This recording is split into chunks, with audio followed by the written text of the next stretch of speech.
Bismillahirrahmanirrahim. Assalamualaikum warahmatullahi wabarakatuh. Pada sesi atau part 2 kemarin saya menjelaskan tentang critical path ataupun jalur kritis ya, dan menghasilkan kegiatan A, C, E, G, H yang merupakan kegiatan kritis untuk jalur kritisnya. Dan selanjutnya yang akan saya bahas pada video kali ini adalah mengenai waktu penyelesaian aktivitas atau probabilistic activity time. Jadi waktu dalam menyelesaikan aktivitas itu ya, sebelumnya itu nanti kamu di soal akan dibagi 3 ya, akan dibagi 3 waktu. Ada A, ada B, ada M. A adalah waktu optimis atau optimistic time, B adalah waktu pesimis atau pessimistic time, dan M adalah most likely time atau waktu realistis. Kemudian gambarannya adalah untuk waktu-waktu tersebut ada pada grafik ini. Kalau optimistic time atau A itu peluang 1 di antara 100 terjadi lebih kecil daripada A. Dia ada di sini ya. Kemudian kalau mostly likely time itu naik ya, ada di sini, dan untuk pessimistic time ada di sini. Ya, kembali lagi ke bawah. Itu peluang 1 di antara 100 terjadinya. Atau kita bisa juga melihatnya seperti kurva yang seperti gunung ya, naik ya, kemudian turun, tapi tidak simetri. Nah, ada dalam perhitungan nanti kamu disuruh mencari biasanya expected time atau waktu yang diharapkan. Itu simbolnya adalah T, cara mencarinya adalah A ditambah 4M ditambah B. HMB itu yang tadi ya, yang A, M, B pada ini ya. Kemudian dibagi 6, sedangkan variance of times itu adalah V sama dengan B min A dibagi 6 dikuadratkan ya. Kemudian variance proyek atau S2 itu sama dengan sigma dari variance kegiatan pada jalur kritis ya. Jadi jumlahnya ya. Sedangkan standar deviasi proyek atau S adalah akarnya ya. Tentu saja ini hanya matematikanya saja ya.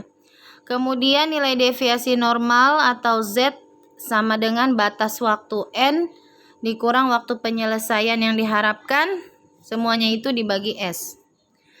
Nah, ini kita tadi sudah dapat dari soal pada part 2 jalur kritisnya ya, bahwa A, C,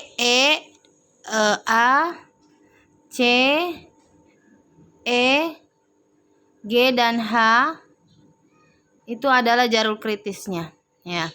Nah, kemudian dari soal dikasih tahu nilai A-nya atau waktu optimisnya, nilai waktu pesimisnya atau B, dan waktu realistisnya atau M ya. Dari keterangan ini kita akan mencari, gampang ya, kita langsung mencari T atau waktu yang diharapkan dengan rumus A ditambah 4M ditambah B dibagi 6 ya. Sudah, A-nya 1 ditambah 4 dikali 2, 8, ditambah lagi 3 dibagi 6 hasilnya 2, dan seterusnya sampai ke bawah. Untuk varians ya sudah, B dikurang A dibagi 6 baru diakarkan ya, mudah ya. Nah, varians proyek itu kan jumlahnya. Nah, kalau yang ditanya varians proyek tinggal kamu jumlahkan saja varians pada masing-masing kegiatan. Karena tadi kita tahu bahwa yang kritisnya adalah ini, maka kita jumlahkan saja semuanya ini, hasilnya ini. Oke, sementara itu adalah varians proyek ya. Jadi semuanya digabung yang ini. Nah, kemudian kalau yang ditanya standar deviasi ya tinggal kita akarkan saja yang ini ya. Berarti hasilnya 1,76 minggu. Sedangkan kalau dia perusahaan yang menetapkan batas waktu penyelesaian proyek selama 26 minggu, maka nilai deviasi normal atau Z-nya adalah batas waktu N dikurang waktu penyelesaian diharapkan dibagi S. Tinggal kita masukkan saja. Maka hasilnya adalah 0,57. Kemudian merujuk pada tabel normal kita mendapat peluang 0,7157 ya. Artinya adalah peluangnya sebesar 71,57% untuk perusahaan menyelesaikan proyek tersebut dalam kurun waktu 26 minggu atau kurang dari itu. Oke. Ini adalah gambaran peluangnya ya. Kita lihat peluang T lebih kecil sama dengan 26 minggu adalah tuh, 26 minggu di sini. Ya, kurangnya berarti 71,57%. Hasilnya adalah 0,57 standar deviasinya ya. Oke. Oke, seperti itu.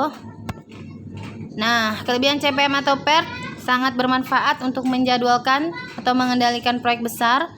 Konsepnya lugas, tidak memerlukan perhitungan matematis yang rumit. Network dapat melihat hubungan antar kegiatan proyek secara cepat. Analisa jalur kritis dan Slack membantu menunjukkan kegiatan yang perlu diperhatikan lebih dekat. Dokumentasi proyek dan gambar menunjukkan siapa yang bertanggung jawab untuk berbagai kegiatan. Dapat diterapkan untuk proyek yang bervariasi, berguna dalam pengawasan biaya dan jadwal. Sementara keterbatasannya adalah kegiatan harus jelas dan hubungan harus bebas dan stabil. Hubungan pendahulu harus dijelaskan dan dijaringkan bersama. Kemudian perkiraan waktu cenderung subjektif dan tergantung manajer. Terakhir, adanya bahaya terselubung dengan terlalu banyaknya penekanan pada jalur kritis. Maka yang nyaris kritis perlu diawasi. Terima kasih. Assalamualaikum warahmatullahi wabarakatuh.